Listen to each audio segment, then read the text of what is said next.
Seputar Amar Joni sidang hari ini, Kamis ya, tanggal 12 ya. Aduh, saya rangkum menjadi satu ini. Semakin sulit untuk pembebasan Amar Joni. Bang Arus sudah nggak bisa ngomong apa-apa lagi nih ya.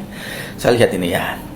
Berarti Amar Joni betul-betul terlibat peredaran barang-barang haram di Rutan Salemba. Amar Joni menyuruh kurir yang bernama Jaya dan diupah 100.000. Waduh, aku gak bisa ngomong apa-apa lagi, Mar, untuk menyuarakan kamu. Gimana lagi ini aku?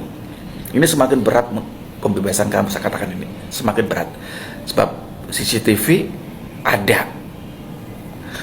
Aduh, terus Amar Joni menggunakan aplikasi Jangi ya.